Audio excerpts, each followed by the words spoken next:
लोग सोचते हैं कि 1 करोड़ से या 10 लाख से 1,000 से मैं 1 करोड़ कमाऊंगा। इसको क्या समझा है?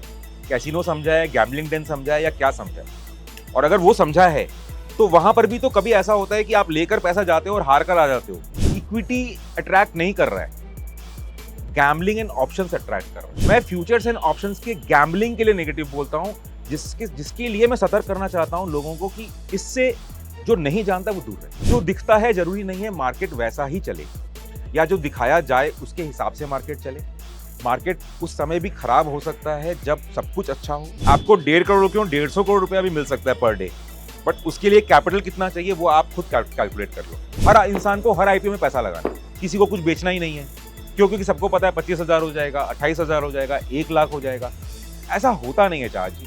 PSUs was my favorite 2 years, 3 years back. I was screaming door to door and saying, please buy PSUs. So Indian market has a capacity to absorb big money. That is a very big plus point. सब कुछ अच्छा रहेगा fundamentally ना, तो भी market कहीं ना कहीं सांस लेगा। मैं ये नहीं बोलूंगा कि कोई क्रैश कर जाए बिकॉज लोगों को पसंद नहीं है वो चीज, बट मार्केट सुस्ता सकता है। हेलो एंड वेलकम टू पैसा लाइव। हमारे साथ हैं आज mister Sharad Jhunjhunwala from I would say from the stock market.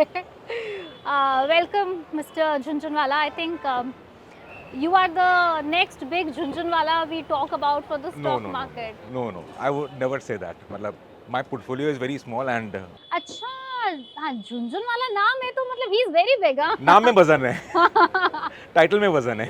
Right. Correct. If I am not wrong, a very very very long journey. Yeah. मैंने आपके कई इंटरव्यूज देखे, I have read articles about you. 33 years, 34 years if I am not wrong. Now 34 years. Now 34 years, how has been your journey? Lot of ups and downs. Stock market, if someone says that it is linear curve, I think he's like fooling around or he's telling lies. Stock market is never linear, so anyone's career is also never linear. So ups and downs रहंगे ही उसमें. And my journey is also same way. And my journey initially was on and off into stock market. I was attached to stock market because of the family pedigree, but on and off. Now for last few years it is continuous. So lots of ups and downs, obviously. And I would that is the reason I always try to spread this awareness that it is not always rosy. That's it. लेकिन पता है stock market में specially on social media how people have started showcasing is कि आप एक बार घुस जाओ तो आप only when you come out you will be loaded with money, मतलब तुम पैसा बनाकर ही बाहर आओगे। So is it actually true? Because अगर आप नंबर ऑफ रिटेल इन्वेस्टर्स भी देखें in India, it is only growing and growing and growing. And as young age people who are 18, people who have started trading from the parents account, बहुत छोटी छोटी उम्र के लोग भी अब एंटर कर रहे हैं, looking at the rosy picture. So very good question and very well drafted. Because आज से 2-3-4 साल पहले वो जो क्रिप्टो का जो एक साइकिल आया था ना, सो पीपल थॉट कि मतलब crypto is something just you enter and you make money. Just crypto के साइकिल के बाद ही ये जो पैंडेमिक वाला साइकिल आया, so as you said 18, my son was 16 that time. That gave me an alert antenna that he is not the only one. Then coming to retail investors. Now during pandemic if you remember, हम लोग के पास बहुत data आना चालू हुआ था कि इतना करोड़ अकाउंट खुल गया, इतना करोड़ अकाउंट खुल गया.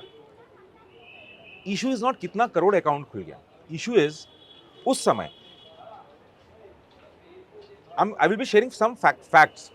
उस समय accounts on a click of a button खुलता था, ठीक है, both for equity and futures option. So basically किसी के पास 500,000 रुपया भी अगर है तो उससे वो फ्यूचर्स ऑप्शंस का अकाउंट खोल रहा था. This is the catch charge जी, कि उस समय अगर करोड़ों अकाउंट खुले थे. मेरा एक मेजर क्वेश्चन ये है कि उसमें से कितने इक्विटी मार्केट के लिए थे, या कितने accounts investment point of view से थे, और कितने अकाउंट्स सिर्फ गैम्बलिंग पॉइंट ऑफ व्यू से ऑप्शंस ट्रेडिंग के लिए थे. बिकॉज आज एक ऑप्शन में अगर बैंक निफ्टी का ऑप्शन में आपको करना है, इवन 500 रुपीज में आप कर सकते हैं. मतलब इट इज वो बस कैसीनो, रूले या कोई भी जैसा कुछ भी आप उसको कुछ भी नाम दे सकते हो. बट ये 3 साल पहले का था। सो कहीं ना कहीं डेटा एसिमुलेशन जब हो रहा है तो उसमें समझ आ रहा है ना कि इक्विटी अट्रैक्ट नहीं कर रहा है, गैम्बलिंग एंड ऑप्शंस अट्रैक्ट कर रहा है, which is very bad, which is very bad, because इसका कोई फ्यूचर नहीं है। इक्विटी में आप इन्वेस्ट करते जाओ, एसआईपी करते जाओ, या गुड और बैड कंपनी वॉट, आप 10 कंपनी पकड़ोगे, मे बी आई थिंक 8 भी अगर खराब निकल जाए, but if 2 companies perform, you will be profitable or break even. You will not be in losses in a longer time. But issue ये हो रहा है कि सब लोग जा रहे हैं फ्यूचर्स ऑप्शंस, तो जो ग्लोरिफिकेशन हो रहा है वो भी इस ऑप्शन से ही हो रहा है, इक्विटी इन्वेस्टमेंट से नहीं हो रहा है कि 100 का चीज 200 हो गया, 100 का चीज 300 हो गया, क्योंकि प्रॉब्लम ये है कि उसमें हार्ड पैसा लगता है, क्वांटिटी डिफाइंड होता है आपके कैपिटल के हिसाब से, and I repeat everywhere, and it has almost become a catch line for me. We are in capital market जहाँ capital हमारा raw material है, more raw material, more turnover, more top line and more bottom line, whatever, be it loss or be it profit. लोग negative बोल सकते हैं मेरे को कि शरद जी हमेशा आप नेगेटिव बोलते हैं, मैं नेगेटिव इक्विटी मार्केट के लिए नहीं बोलता हूँ, मैं फ्यूचर्स एंड ऑप्शंस के गैम्बलिंग के लिए नेगेटिव बोलता हूँ, जिसके लिए मैं सतर्क करना चाहता हूँ लोगों को कि इससे जो नहीं जानता वो दूर रहे। आपकी बातों से ऐसा लग रहा है कि मतलब कहते हैं ना, जैसे आपने भी, you also have experience this, Yes, चोट खाई है। 100%। अगर मतलब कभी ऐसा हो नहीं सकता है कि कोई स्टॉक मार्केट में आए और चोट नहीं खाए, अपना अकाउंट ब्लो अप नहीं करे, ऐसा हो नहीं सकता है। अगर कोई बोले कि मैंने कभी नहीं किया, it can be only beginners luck, कि कोई आया और उसके पहले चांस में कुछ बट बिगनर्स लक इज मतलब बहुत, I think 1 in a million होगा जिसका बिगनर्स लक से स्टार्ट करके वो always a success story, because I don't see और I have not heard any such success story which has come without hard work, without failures. So आप समझ पा रहे हो मैं आपको क्या बोलना चाह रहा हूँ। आप 50 से जब 100 कैपिटल लेके घुसते हो और 50 कर देते हो तो you lose only 50, but from 50 to 100 जाने के लिए आपको कैपिटल डबल करना पड़ता है, which is not easy. That's not easy. I'm a time student, as I say, so I work on time. So I try to time the market, but अभी जैसा कुछ अभी एक मैड बुल रन चल रहा है, India is glorified, India is doing good and there is no stopping. So ये जो फेज होता है ना, ऐसा फेज भी जैसे हमारे करियर में अगर बोलें तो 2 या 3 बार 4 बार हमने देखा है, where there is a mad bull run, and this is regarded as once in a lifetime opportunity to make money. But do you think that as people are everybody is saying good about Indian markets and hoping, and almost everybody is bullish, so is it glorified or is it over glorified? See, over glorified and glorified mein there is a very thin lining, so it's very difficult to say whether it is over glorified, because India delivers, keeps delivering, so it will continue, because as this is the most preferred investment destination as of now. अब पूरा world को अगर आप picturise करो तो अब कौन सा डेस्टिनेशन है जहां पर पैसा लगाया जा सके। We can talk about Karachi stock exchange doing phenomenal in last 1.5 months, double हो गया इंडेक्स, 30,000 का 60-70,000 शायद हो गया, but that is not a market which can attract big money. आपको ये भी सोचना होगा, मार्केट का साइज भी समझना पड़ेगा। So Indian market has a capacity to absorb big money, that is a very big plus point over and above the growth story. Now coming back, glorification is perfect. I'm very happy about India getting on that path. But glorification and stock market, these are two different ball games altogether, because जो दिखता है जरूरी नहीं है market वैसा ही चले, या जो दिखाया जाए उसके हिसाब से मार्केट चले। मार्केट उस समय भी खराब हो सकता है जब सब कुछ अच्छा हो, which has happened. I have shared this for with a live example of ITC share price, falling from 700-600 rupees to 100 rupees when ITC was doing phenomenal. ITC is a monopoly business. So till 2020, why did the stock price come crashing down from 600-700 levels to 100 rupees? If someone can give an explanation, the reason behind Look this. at future retail, that is No. There was no reason.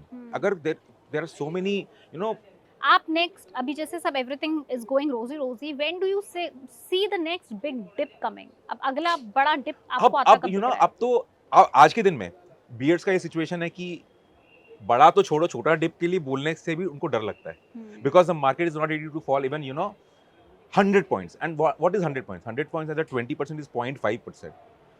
So in this entire run, market has not given 200-300 point का भी और क्या correction. इसका election से connection है? Because कि हम pre election वाले एरा में हैं. See, I don't take these elections reasoning, background reasoning. Okay, there can be good, bad. I will say there are multiple reasonings behind it because market always runs in its own Separately. style and time. If someone wants to,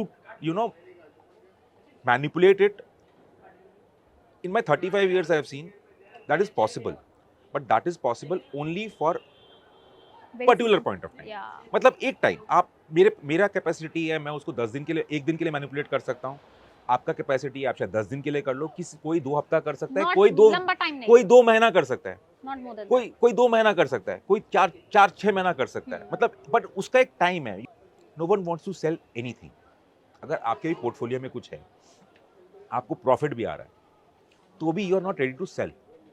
आपको लगता है कि अभी क्यों बेचे? What is the reason? No one is thinking of taking money out from the stock market even at these valuations.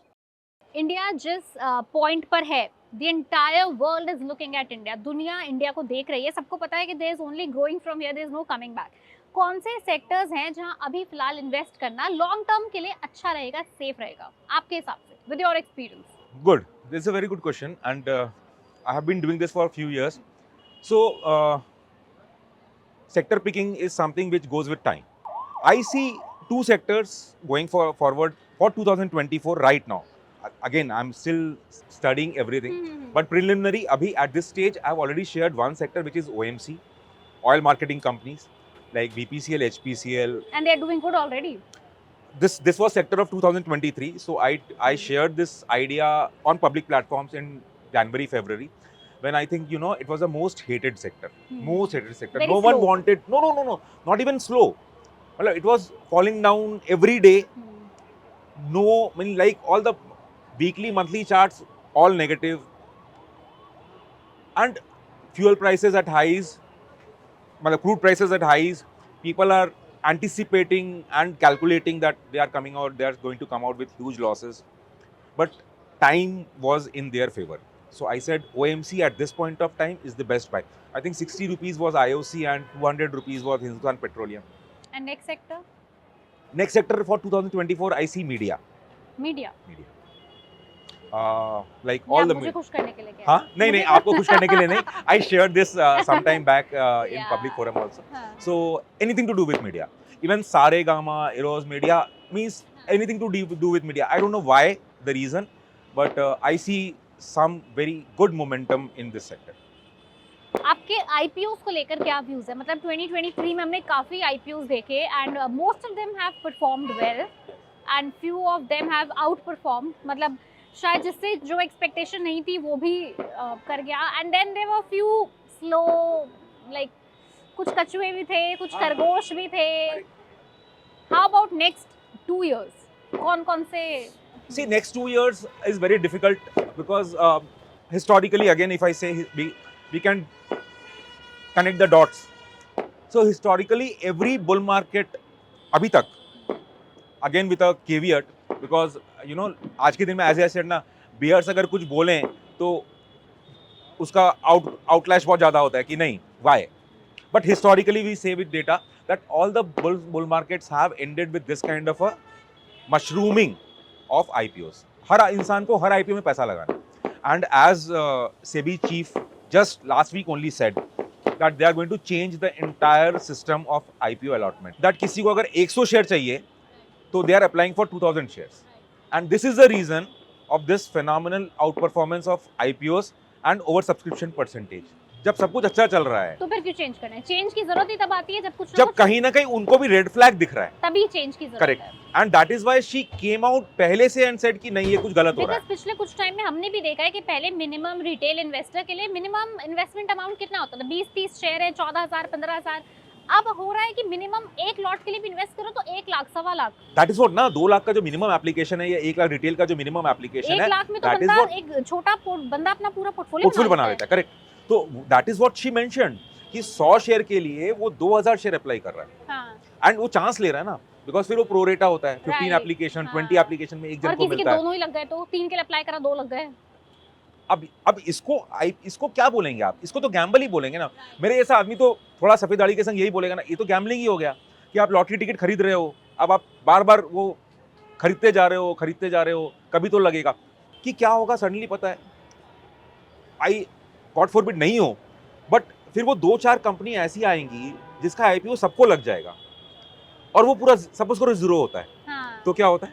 Blunder. Blunder. आपको चाहिए था 100 शेयर, हाँ, जो मिल गए 2000 जो और सेबी चीफ ने बोला कि आपको चाहिए था 100, आपने अप्लाई किया 2000।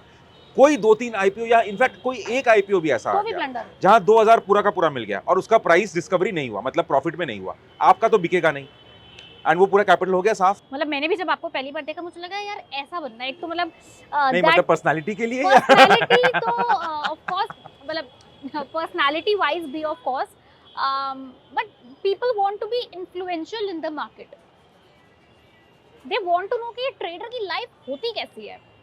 सो how is your life? Traders का लाइफ जेन्युइनली जो मैं अभी देख रहा हूं,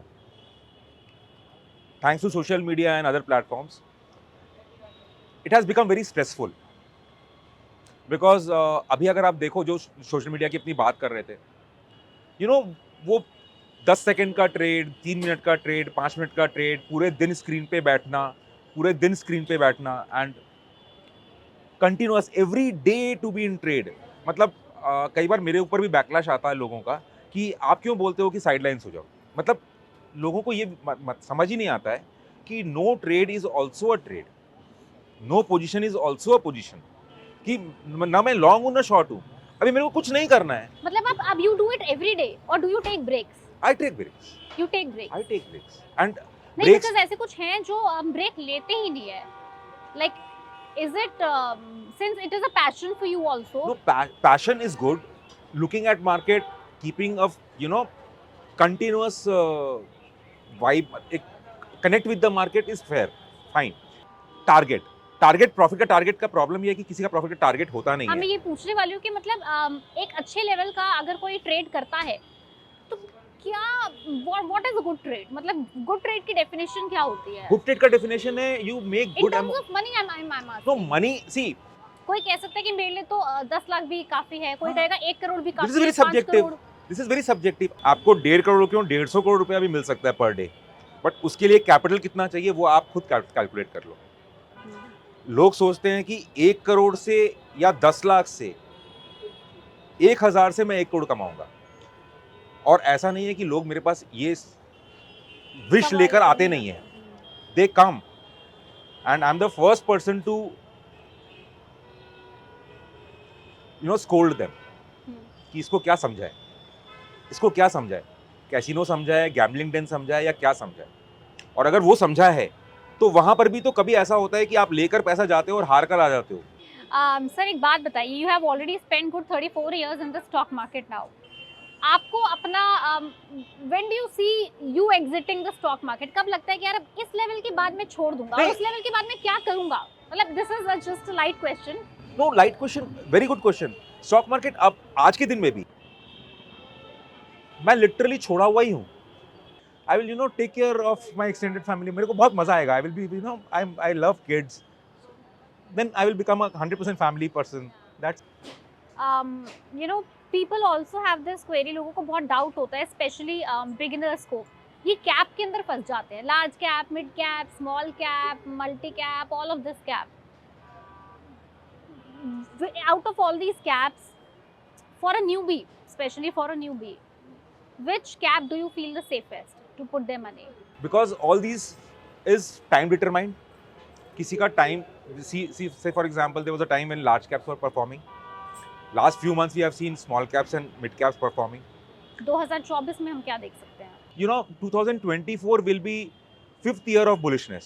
2020 का pandemic से 2020, 21, 22, 23, 24. So this will be 5th year.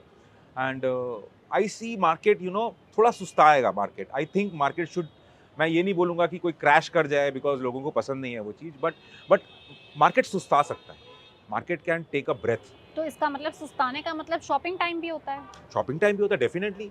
When it is a shopping time, I always say and prefer you do it in phases. One should always do it in phases.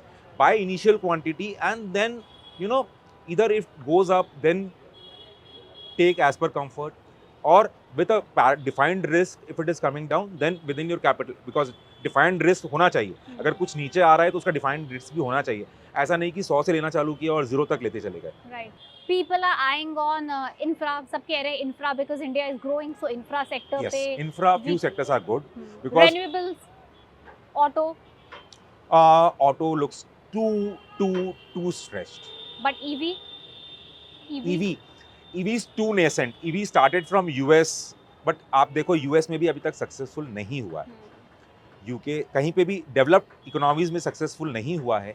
So I will just give it I will allocate something.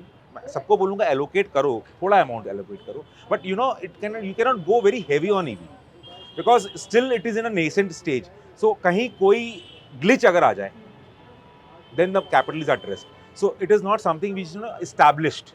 It is still not established. Growth potential is there. infra, Infra is good because infra में I see obviously मतलब until something we get 2024 is the election year, so God knows what happens. So उसमें अगर कुछ ज़्यादा upset नहीं है, I see very good growth because whatever current government has a vision and the kind of roads we are making, and the other day I was talking, whatever GDP data we are seeing, this government infra spending is a part of it, and it is a very big part of it. If you see the bifurcation of GDP, you will see this is contributing a big amount. So infra is a good, again sectoral play and select companies. how about PSUs? PSUs was my favorite 2 years back. I was screaming door to door and saying, please buy PSUs, at least not for the sake of growth, buy it for dividends. Because dividend yield was phenomenal. 6-7%, 8% interest rate के जगह पे आपको अगर 10, 11, 12, 14% RECs and PFCs में मिल रहा था, that time no one was ready. Now PSU is the flavor, and now 2-digit PFC REC has now gone 7-8x. So dividend yield is now no more there. Overstretch हो सकता है because I think government is not announcing OFSs because of elections. But at these valuations, the moment government announces that okay they are ready to liquidate, then who is the buyer? अगर किसी को पैसा लगाना है तो कभी भी बचपन में सीखा था ना, never put all the eggs in the same basket. Yeah. So never do that. Never do that, and never suggest also anyone to do that because that is a very wrong strategy. So one should diversify at least 2-3 sectors, if not 4-5 sectors, and every sector should be having 2-3 companies. So that way even the sector performs, not performs, your portfolio is performing, the other sector can perform. And in the same sector also it may happen that the company which you have picked is not performing, all those other companies are performing. Then, so at least have a combination of a few stocks in the same sector also, so that your thing performs. At least you're not negative, or you're not FOMO नहीं आए कि सब कुछ चल गया मेरा ही नहीं चला. As we said, किसी को कुछ बेचना ही नहीं है, क्योंकि सबको पता है 25,000 हो जाएगा, 28,000 हो जाएगा, 1 लाख हो जाएगा. ऐसा होता नहीं है चार्ज जी. मतलब एटलीस्ट मैंने नहीं देखा है, मैंने लास्ट 30-34 साल में ऐसा नहीं देखा है कि मार्केट इस तरह से सब कुछ अच्छा रहेगा फंडामेंटली ना, तो भी मार्केट कहीं ना कहीं सांस लेगा. मार्केट को कोई एक रीज़न मिल जाएगा सांस लेने के लिए. वो जियोपॉलिटिकल हो सकता है, वो इलेक्शन हो सकता है, वो कुछ कहीं पर हो सकता है. बिकॉज जब मार्केट ओवरस्ट्रेच होता है ना, तो उस समय अपने बोलते हैं, जैसे भी लास्ट ईयर भी हुआ कि छींक कोई और रहा है, मतलब खांसी सर्दी किसी और को लगी है, छींक हम रहे थे, और कुछ नहीं. मैं ये बोलता हूँ कि पीछे चला जाएगा, बट कहीं तो रुक के सांस लेगा ना. राइट, तो होगा. वो उस चीज को भी लोग बिलीव नहीं अगर करें तो I think maybe then I will be proved completely wrong. No, we will not want के आप कंप्लीटली रॉन्ग प्रूफ हो. Correct. But I think That's right. What you are saying is right. अब believe it or not. Yeah, over exuberance. अब आप optimistic ही रहना चाहते हो तो भी ठीक है, but we are being practical. No, we all are optimistic. One should be Yeah. optimistic all his life. Positivity तो I always say one Yeah. should be always positive. But let's But also look market at the practical market point. में directions तो दो होते हैं ना. Right. Because historically अगर आप देखेंगे तो यूएस का जब रेट कट लास्ट 100 साल का इतिहास मैंने स्टडी किया, 150 साल का इतिहास स्टडी किया है, जब ये फेज जाता है और जब उनका रेट कट स्टार्ट होता है, ग्लोबली मार्केट वहाँ क्रैश करता है। आज से 2 साल पहले, 2.5 साल पहले जब इंटरेस्ट रेट बढ़ना शुरू हुआ था, I was very clear in this when people were saying rising interest rate में मार्केट गिरेगा। Wrong phenomenon. राइजिंग 150 साल का इतिहास ये बोलता है कि राइजिंग इंटरेस्ट रेट में मार्केट भी बढ़ता है। जैसे राइजिंग क्रूड ऑयल प्राइस, सब लोग बोलते हैं नहीं इमर्जिंग मार्केट इंडिया के लिए खराब है, बट वो मार्केट गिरेगा। नहीं, राइजिंग क्रूड ऑयल मार्केट के संग देखो आप, हमेशा मार्केट परफॉर्म किया है। राइजिंग इंटरेस्ट रेट के संग हमेशा मार्केट परफॉर्म किया है। मार्केट टॉप आउट होता है जब फर्स्ट या तो फ्लैट कर्व होता है या इनफैक्ट फर्स्ट रेट कट से मार्केट में करेक्शन स्टार्ट होता है। एंड ग्लोबली जो डिप्रेशंस भी साउंड हुए हैं, चाहे वो छोटा डिप्रेशन हो, चाहे 1970 का डिप्रेशन हो, 1929 का डिप्रेशन हो, वो रेट कट के स्टार्टिंग से डिप्रेशन शुरू हुआ। India is the only destination where you can park money. But आपको डिसाइड करना होगा, किसी को 2 साल के बाद अगर पैसा चाहिए या 3 साल के बाद चाहिए या 6 महीने के बाद पैसा चाहिए, तो आज के वैल्यूएशन पे ये कोई श्योरिटी नहीं है कि उसको वो रिटर्न मिले, फुल कैपिटल मिले या एप्रिसिएशन मिले। और अगर वो डिप्रिशिएट हो जाए तो what is his plan B? This is very important. I think very well said, Mr. Junjunwala, and I hope हमारे viewers को भी काफ़ी knowledge मिली है what to do, what not to do. I think he has explained in detail. Probably I am the only person who always say what not to do. Yeah. What to do everyone knows. This generation is so smart, so knowledgeable, so up to date. Social media is there to help them. So everyone knows what to do. Thank you so much, sir. Thank you for giving Thank us you. your time. Thank you so much for being on our show. Thank you. Thank you. My pleasure. My pleasure.